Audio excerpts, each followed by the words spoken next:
ម៉ាំល្ហុងនៅស្រុកចិនក៏មានដែរបងប្អូនអើយមានអីតែនៅខ្មែរនេះអញ្ជើញពីថាអូយរសជាតិឆ្ងាញ់ដូចនៅខ្មែរអញ្ចឹងដោយសារតែធ្វើដោយស្នាដៃកូនខ្មែរម៉ោង8ព្រឹកខ្ញុំនេះអត់ទាន់ងើបពីដេកផងខាងខ្វយទីគេទេហៅឲ្យចុះទៅយកអីវ៉ាន់ខ្ញុំសួរប្តីខ្ញុំថាគាត់ទិញអីមែនគាត់ថាគាត់អត់បានទិញអីទេអីវ៉ាន់ហ្នឹងអីវ៉ាន់របស់ខ្ញុំហើយខ្ញុំនេះធ្វើមុខលេលើព្រោះអីអត់ដឹងថាខ្លួនឯងទិញអីទេគួយគិតចុះគិតឡើងទេអញទិញស្អីគេវ៉ៃដល់ពេលគិតមកស្បក់ទៅបាននឹកឃើញថាអូថ្ងៃមុនបានកំងម៉ាំល្ហុងពីបងណារីយកឲ្យគាត់ដាក់មកតាមអាសេវាកម្មលឿនដល់ពេលអញ្ចឹងឲ្យវាឆាប់ដល់តាមមកដល់ភ្លាមនឹងអត់បងអង្គយូរទេបងប្អូនហើយព្រឹកឡើងបើកម៉ាំល្ហុងមើលឲ្យភ្លុកមួយចំណិតពីរចំណិតដាក់ចូលទូទឹកកកសិនហើយទាញត្រីនេះយកទៅហាលទិញត្រីមកប្រឡាក់ហាលចាំម៉ាំល្ហុងមានណាបងប្អូនអើយត្រីអត់ទាន់បានហាលផងម៉ាំល្ហុងមកដល់បានដល់ពេលអញ្ចឹងហើយទម្រាំតាហាត្រីស្ងួតនឹងនិយាយពីថាខ្ញុំភ្លុកម៉ាំល្ហុងឡើងចង់អស់កន្លះកដងក៏ប៉ុន្តែអត់អីដែរដោយសារតែបានមេឃបើកថ្ងៃក្តៅខ្លាំងមែនតើហ្មងបងប្អូនអើយដល់ពេលអញ្ចឹងហើយត្រីនេះក៏យើងហាលទៅវាឆាប់ស្ងួតដែរហើយនេះម៉ោង8ព្រឹកក៏បងប្អូនក៏ប៉ុន្តែថ្ងៃវិញនិយាយពីថាបើកអស់ទោះហ្មងត្រីនេះខ្ញុំហាលបានប្រហែលជា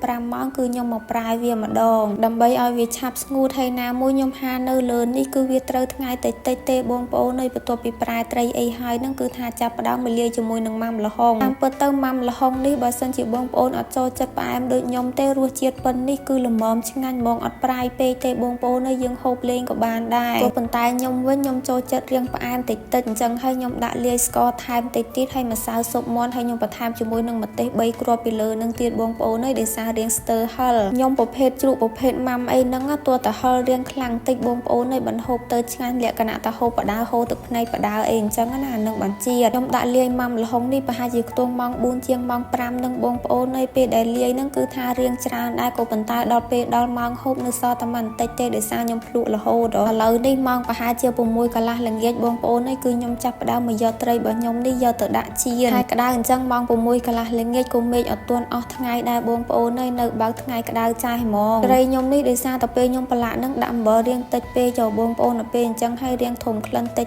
ក៏ប៉ុន្តែអត់អីទេស្អុយតិចអញ្ចឹងកាន់តែជាតិទៀតដាក់ត្រីចៀនចោលទៅឆ្លៀតពេលហ្នឹងគឺខ្ញុំមកលាងជាមួយនឹងសណ្ដែកបដោះដោយសារតែខ្ញុំមានឆាសណ្ដែកបដោះថែមមួយមុខទៀតអញ្ចឹងណាឲ្យប្តីខ្ញុំលាងសណ្ដែកបដោះអីរួចរាល់ហើយកលេចមកមើលត្រីរបស់ខ្ញុំវិញក៏បានឆ្អិនរួចរាល់ដែរបងប្អូនឯងដួសវាទុកមួយឡែកសិនលាងខ្ទះឲ្យស្អាតខ្ញុំចាក់ខ្លាញ់ថ្មីហើយមកត្រឡប់ជាមួយនឹងសណ្ដែកបដោះនេះវិញម្ដងឆាឆត្រឡប់ចុះត្រឡប់ឡើងដាក់អំបិលមួយចិបម្សៅស៊ុបមាន់មួយចិបម្ទេសមួយគ្រាប់ទៅគឺថារួចរាល់ជាការស្រេចហើយមុខម្ហូបងាយប្រចាំថ្ងៃបងប្អូនអើយគ្មានអីទេចាគឺថាមានតែឆានឹងឯងបន្ទាប់ពីឆាសណ្ដែកបដោះអីហើយរួចរាល់ហ្នឹងឥឡូវនេះគឺថាមុខម្ហូបរបស់ខ្ញុំថ្ងៃហ្នឹងមាន2មុខនឹងឆ្អិនរួចរាល់ហើយបងប្អូនអ៊ំពូមីងអញ្ជើញមកពិសាបាយជាមួយខ្ញុំទាំងអស់គ្នានិយាយពីថាម៉ាំល្ហុងនេះឆ្ងាញ់ខ្លាំងមែនតើហ្មងបងប្អូនអើយមិនខ្ញុំបញ្ចូលដោយសារទិញគ្នាឯងអីទេគឺអត់ទេក៏ប៉ុន្តែរសជាតិឆ្ងាញ់របស់គាត់មែនប្តីរបស់ខ្ញុំវិញតបងគាត់ឃើញផ្អកនៅនឹងដល់ពេលអញ្ចឹងហើយគាត់ថាគាត់អត់ហូបទេស្អុយដល់ពេលឃើញខ្ញុំហូបមើលទៅតំណងពេកបងប្អូនហើយមានណាសុំភ្លុកមួយម៉ាត់ដែរខ្ញុំប្រាប់គាត់ថាហូបតែល្ហុងនឹងទៅវាអត់ស្អុយទេកុំឲ្យតែយើងហូបផ្អកម៉ាំនឹងវារៀងធំក្លិនតិច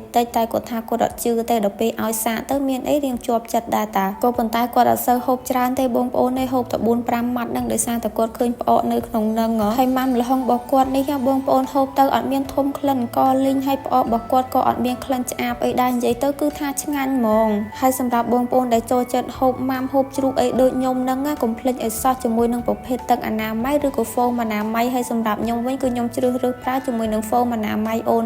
សាច់ហ្វូមគេវិញនិយាយពីថាឡើងទន់ល្មើយហ្មងបងប្អូនហើយគេមានមកជាមួយនឹង spray ដែរទាំងពីរមុខនេះគឺជាអ្នកឯកទេសសម្រាប់បងប្អូនដែលមានបញ្ហារោគកន្ទួលរមាស់បញ្ហាផ្សិតធ្លាក់សឬមួយក៏មានក្លិនមិនល្អនៅកន្លែងតំបន់ពិសេសរបស់យើងអីហ្នឹងគឺថាប្រើទៅដឹងតែជាប់ចិត្តហើយជួយផ្ដល់សំណើមនិងធ្វើឲ្យមានក្លិនក្រអូបប្រហើរជាប់ពេញមួយថ្ងៃហ្មង